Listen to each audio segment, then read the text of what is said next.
Welcome to USA Global TV and Radio, where our mission is to provide education, entertainment, hope, and inspiration. USA Global TV and Radio connects you with experts and audiences all around the world every single day to help you succeed in business and to live a richer life. Visit us at usaglobaltv.com to learn about career and life-changing training and mentoring programs like the Listening Mentor. Subscribe to our newsletter to stay informed about our special programs and offers. Discover how you can become a guest on one of our shows or a host or producer of a USA Global TV and Radio show of your very own. That's USA Global TV and Radio, where the doctor is always in.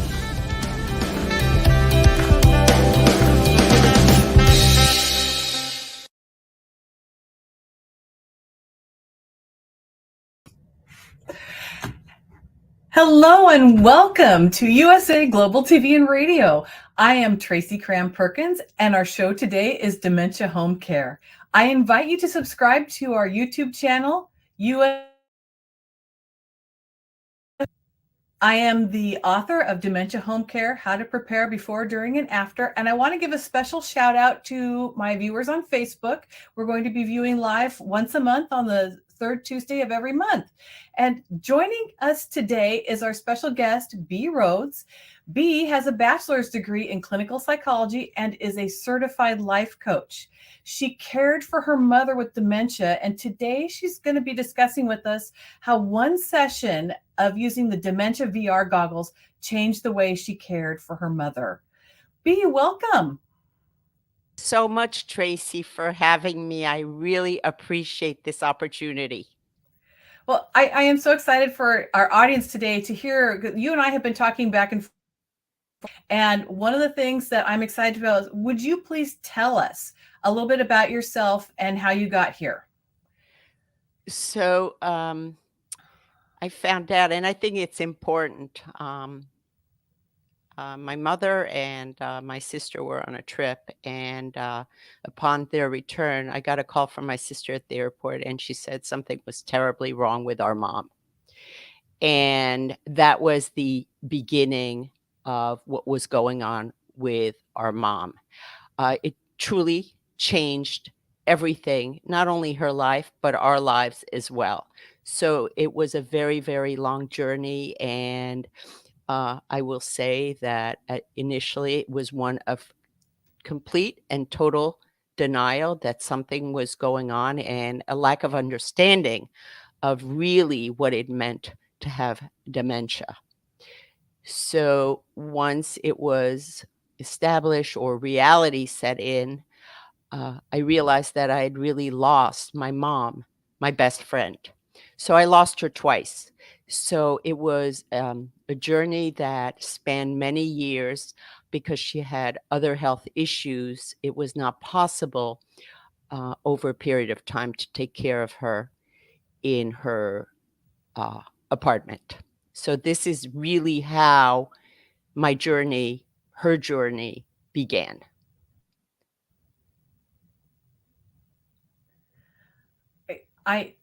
I feel for you because I have also done care for my family. And so how did you end up starting your journey with your mother as far as caring? So initially she stayed in her apartment. She did not want to leave, which is, not unusual. And it was basically running from work, running to her, seeing to her that she had her appointments with the doctor because she had a number of other issues going on that were not, limited to dementia. So initially, in fact, a number of years, it was going to, as I said, doctor's appointments, rehab, because unfortunately, like many, many people who have dementia, if they do get severe UTIs, which is not unusual, that also, because of the infection, that really increases the symptoms of dementia. At least that's what we found. So initially, this is how it started, and in the end, or um, after a number of years, it was a matter of finding assisted care, and that in and of itself was quite a journey in terms of not only finding the right place, and that's another story, I think, altogether, but monitoring her care, talking to the doctors, talking to the nurses, the caretakers, making sure that she was taken care of, but also that her dignity, and I think that's incredibly important, was respected. My mother was very private and very reserved, so that really added another dimension to her care in terms of respecting uh, how she felt about being, um, about allowing, I should say, others to see her the way she was. So that was really a journey that spanned many, many years until the end. Okay, so when you were taking care of your mom, at what point did you finally decide you needed to take her in for uh, assisted care? I mean, So I should put it also in the context that my mother lived in New York. So, and I lived in Westchester, and this is Westchester, New York. So there was a lot of going back and forth. What happened was that she would fall. She was a danger to herself, and following yet another hospital stay, of which there were many, the decision was made that she could not return home, and that at that point, she needed a higher level of care.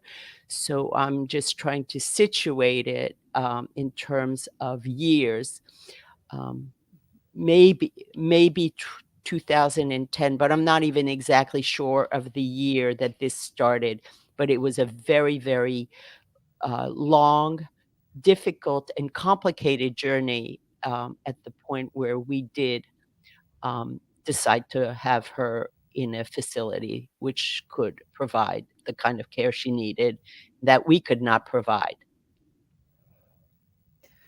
okay, next question. So this facility that you have your mom in, is that where you first experienced using the VR goggles? No, there were Oh, several facilities. So, okay. in terms of a VR goggle, and I actually looked at my calendar yesterday, but that happened November of 2014. I didn't even realize it was this long ago. But what I will share with you is that it had a profound, profound impact in terms of how I then looked at my mom and looked at others experiencing um, the symptoms of dementia. So can you tell our audience how you were introduced, first of all, to the VR goggle? So my mother was at a facility, and it was mentioned that there was a tour that family members, um, loved ones, could take that would give us insight into the world of an individual experiencing dementia. So I immediately signed up for it because even though I had some sense of things, I will say that going through this tour gave me an insight that was invaluable, and, it left an impression that to this day is indelible. So this is how I happened to, go on that tour and sign up for that tour, and, whenever you're ready, I'm, um, glad to share some of the details of that and how it impacted me, and ultimately how it impacted her. Actually, if you could go ahead and just tell the audience what you experienced, because when you told me the first time, I was so shocked at what you went through. I think people will find it very shocking, but also very eye-opening. So please tell us. Of course. So, the tour lasted 15, 20 minutes. I should say that it felt like a lifetime. So I think I was, given some sort of footwear and goggles, and basically what I experienced was not even knowing, uh, truly how to put one foot in front of the other. Nothing felt solid, nothing felt concrete. The other piece to that was the incessant background buzz, if you will, where you could not really focus on what you were hearing or what you were asked to do. So that was part of it. The never-ending disruption, the no quiet time, which was a huge factor. Also, simple task, or at least the task we all find relatively simple, picking up a quarter, picking up a nickel. Some of that was actually impossible to do. Sitting in a chair, finding exactly where that chair was. The fear of falling because you couldn't really locate the chair, feeling disoriented, feeling mostly frightened. And as I said, this lasted 15 to 20 minutes. It felt like it went on forever. It was one of the more frightening experiences. Now, of course, I was conscious of the experience. I could identify the experience, but taking that to the next level of the individual who lives this way day in, day out during their entire waking hours, I cannot even begin to tell you how painful, difficult, and frightening that must be. And I will tell you that coming out of this tour, I realized that patience, yes, is definitely needed, but it's not just patience, it's the kindness that is needed when working with or caring or visiting someone with dementia. They are, I think the fear is probably what had the most impact on me. They live in fear. Um, I think that the impact of that was the most powerful piece of that tour. Uh, Again, repeating myself here, picking up quarters, sitting in a chair, and there were a number of other things. I don't quite remember exactly what they were, but it was an entire journey that lasted 15 to 20 minutes, but felt like a lifetime. So what I can share with the viewer, what I can share with anyone and everyone is please, please, please understand that being patient, in as much as it can be difficult, makes an enormous difference in the quality of life that you are giving the individual who has dementia. I think the goal is to understand that what we take for granted, they don't see, they don't know about, and you just want to give them the best possible experience with whatever time they have left. I cannot emphasize that enough. I wish I had known more before taking the tour. I cannot go back in time in terms of my mom, but I can definitely, or I'm hoping to get a message across of how important it is not only to be patient and kind, but also I would urge anyone and everyone and caretakers, family members, anyone to take this tour. It changed everything. It really did. I thought I was really a very on top of it individual with my mom, and in many ways I was, but this gave me a deeper perspective of what it is that people with dementia go through. So, B, can you describe, because you described this to me once, what it was like for you when they had you with the gloves on and the VR goggles and you had to pick up the quarter? Can you describe kind of step by step how you did that and how it felt? Yes. So I would see the shape of the quarter. I knew it was a quarter I was supposed to pick up. I knew there were coins. I think there was some sort of prep prior to taking the tour.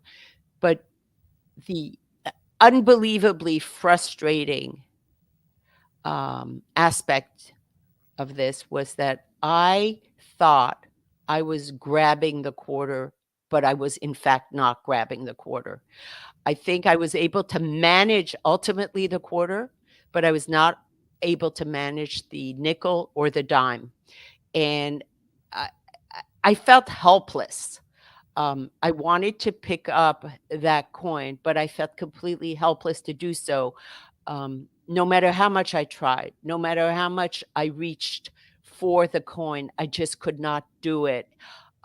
It was truly an awful feeling because that translates into not just the coins, it translates to anything and everything that is part of our daily lives. I cannot I I cannot imagine having gone through that since I have not done it myself. But the feeling that you are conveying right now about the frustration and what they're going through, so many of us don't automatically know. We wouldn't even expect it. It's outside of our life experience, and it's the curse of knowledge. You don't know what you don't know until you know it. And so not having had the opportunity to experience it, not being able to see how to sit in a chair, not being able to feel how you're walking, I mean, that's a deeply emotional thing. So when you went through that, how did you personally change with how you behave towards your mother? I mean, how did you express the change in yourself to her? So my mother was at a stage where I was not able to convey in words, if you will, what the experience was. But what I could convey was the understanding. What I could also do is look at her and think, oh my goodness, this is what she is going through right now. She can't do anything. And there was pain in her face because when she was more lucid at certain times than others, you could see the pain in her face. You could also feel the confusion. So, what I think I did basically do is convey mostly in gestures, whether it was holding her hand, kissing her on the cheek, putting my arms around her. Sorry, letting her know how much I loved her was really how I could best express how I felt and how much I understood and how much I embraced her and how much I cared, how much I loved her. I couldn't, describe the experience, but I could certainly, look at her when talking. I did a lot of monologues, I can tell you that. And I think that, just for her to hear the sound of my voice speaking quietly, or even doing things like bringing my iPad and looking at ballets with her, even though, she would look at them and sometimes, yes, she would focus. But doing all the things with her, even if sometimes I felt I was doing them by myself, to bring her as much joy as I could, I think that that was really the goal.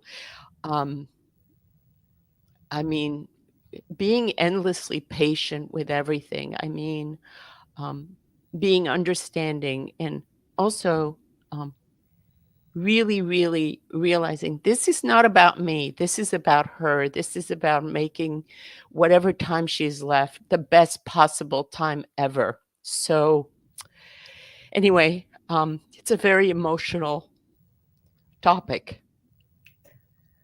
It is. And thank you so much for sharing that with us, because I do understand completely how emotional that is. And I'm actually kind of trying to cry myself. I do have a question for you. Sure. Everyone I've talked to, including myself, who's done dementia care, carries with them an extraordinary amount of guilt after their Yeah. loved one passes. Did you find that you had less guilt, perhaps, or did you have any guilt after your mom passed because of the way you treated her at the end? Did that help you? That's a really, really good question. To this day, I carry guilt. And in fact, interestingly enough, as more time has passed, as I have processed this even more so, yes, I do feel guilt.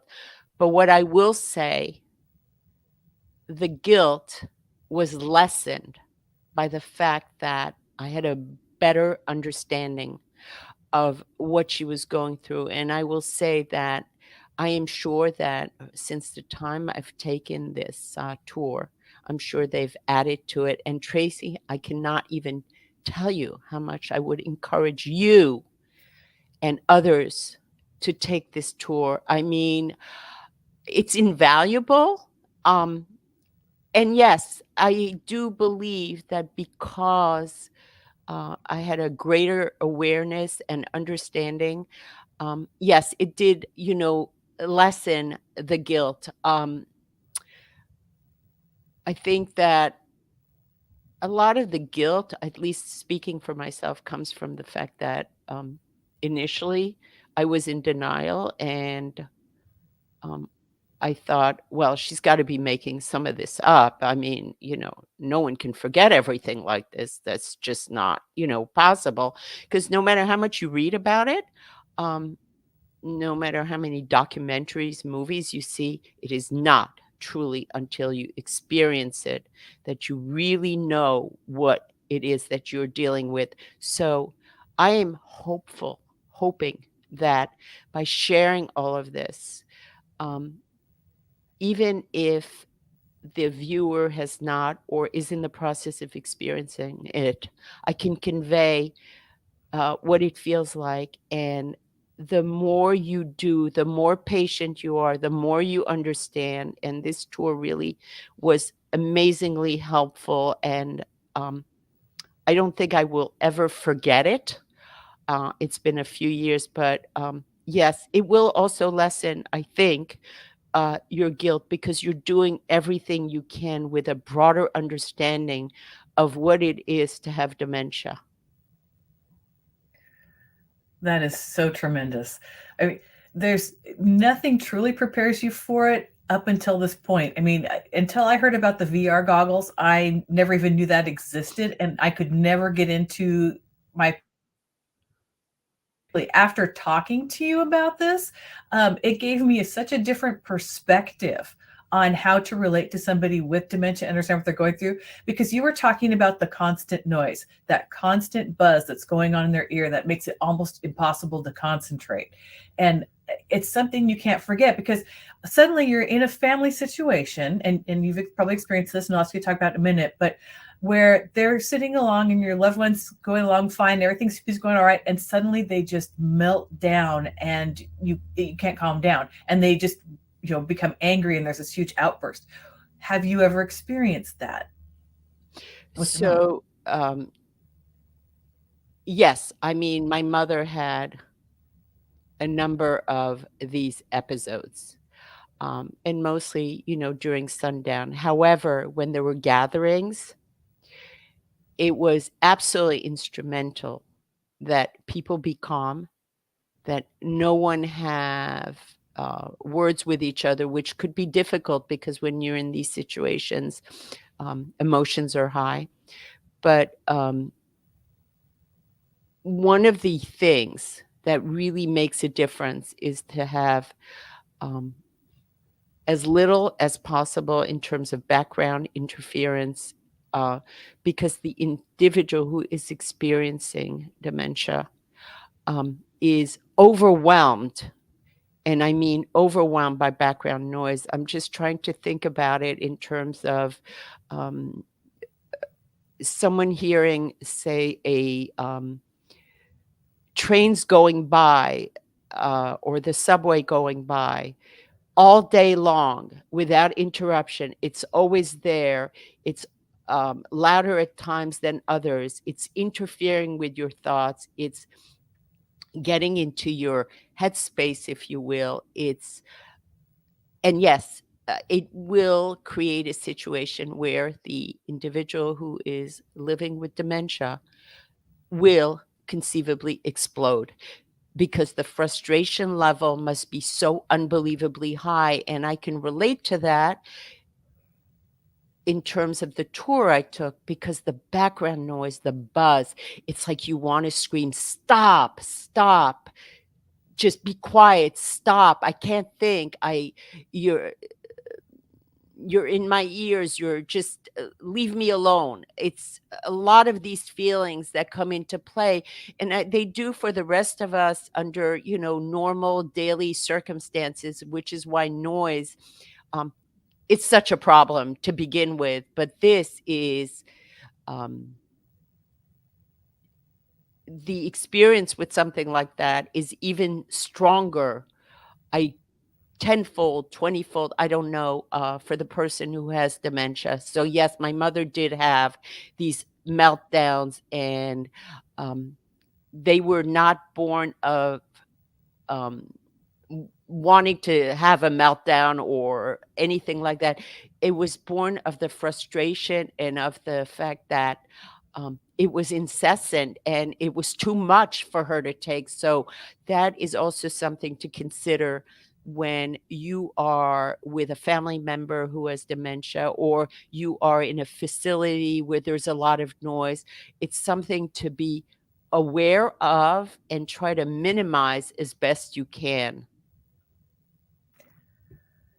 And it's something that I think also would be lovely. Okay, I shouldn't say lovely because this is a painful experience, but if more people could experience this, I think it would be kind of an emotional cathartic release to understand.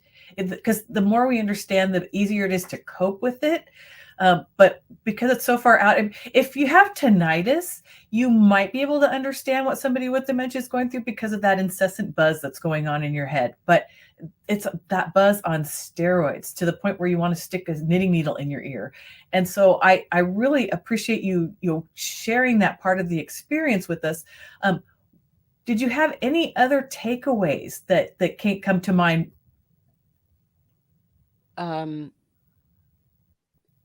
Not just simply in terms of the tour itself, but I think the real takeaway is that however much patience is required, however long that individual is going to be with you, um, however difficult it is, try to cherish every moment, because once they're gone, they're gone. And yes, you have memories of them in pictures and so on and so forth, and anecdotes, but that person is not there. So every moment you can have with that person, every kindness, caring and loving you can give for that person, and to the extent that you can put yourself aside and yes, take a break, because you need these breaks, and you should not take care of yourself. I think it's instrumental to take care of yourself and to have, time away from that. But just love that person and know that they don't want to be this way, especially in the beginning stages when they go in and out. They do not know what is happening to them. And until the very end, or almost the very end, my mother did not know what was happening to her, and she knew something was happening to her. And she was so distressed at times. And so, yeah, love that person for as long as they're going to be there. So I think that's really what I want to share. B, were you able to have other emotional connections with your mom? I mean, did you have moments where you had like fun with her and when she was going through this, where you guys just were able to connect on some small moment? And do you have a particular favorite memory from that? Um, let me see. Oh, okay. I will tell you one of my favorite things. My mother loved pastries. She loved chocolate. So one of my and you get to a point where so what? They're not supposed to eat this, that, or the other. Who cares? Really, who cares?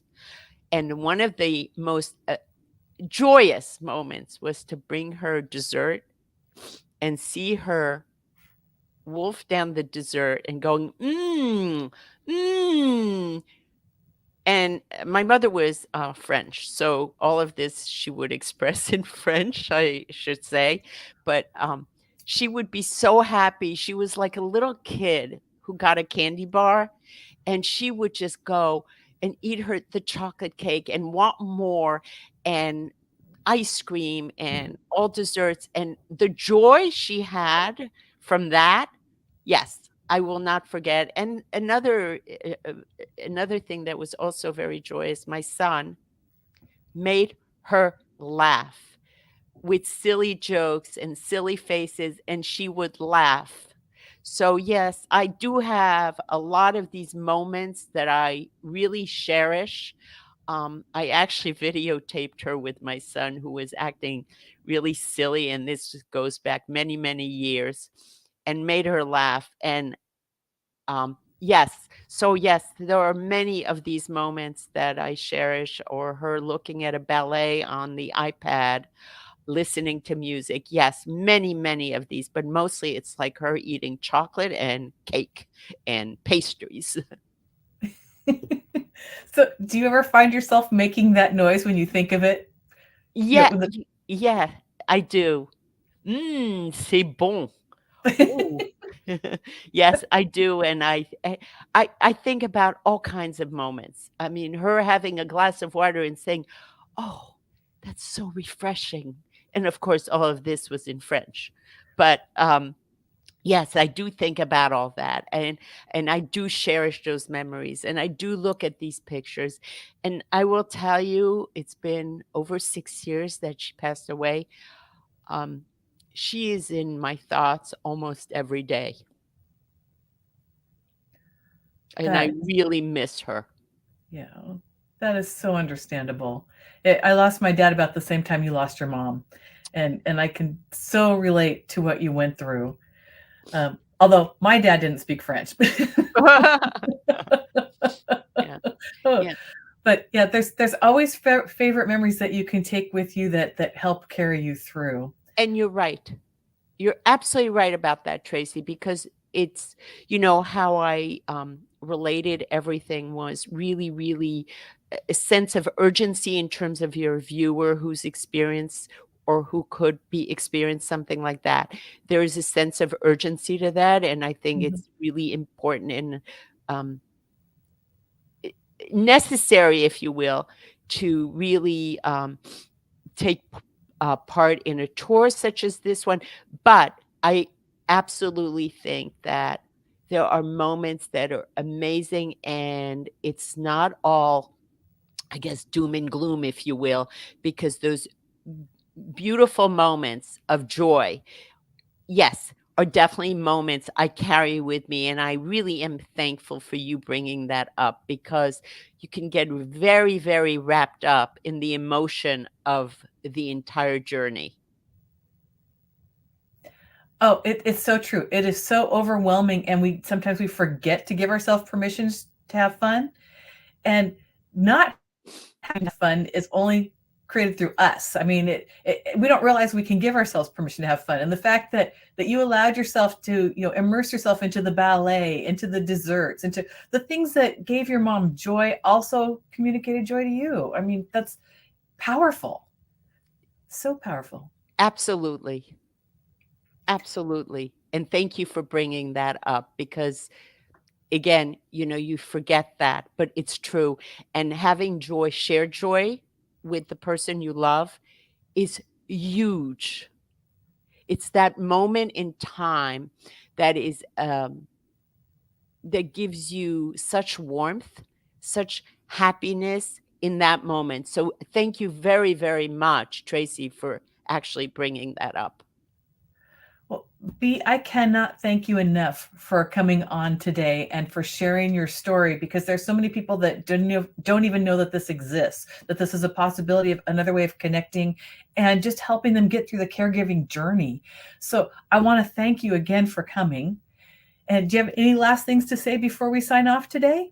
I really want to thank you very, very much for inviting me. I also want to thank you for the many conversations we had when I ran into you with your book and we started to talk, which brought us to this.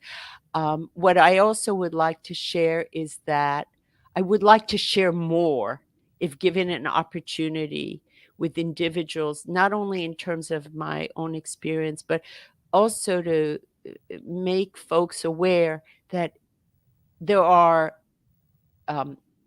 common threads to this experience, but they're also very individual. And I think the more you share, the more you are able to relate your story, your feelings, your emotions, your experiences, the more you can help others who are dealing with this, family members, caretakers. So, yes, I would very much like to have an opportunity to share more. And I thank you very, very much for opening that door for me. Obi, it's been my pleasure. Thank you. And I also want to thank our audience for spending the time with us. And we will be back on August 15th. And our guest will be Suzanne Newman, the founder and CEO of Answers for Elders, and the host of the nationally syndicated radio program and podcast, Answers for Elders, the North Star of Navigating Senior Care.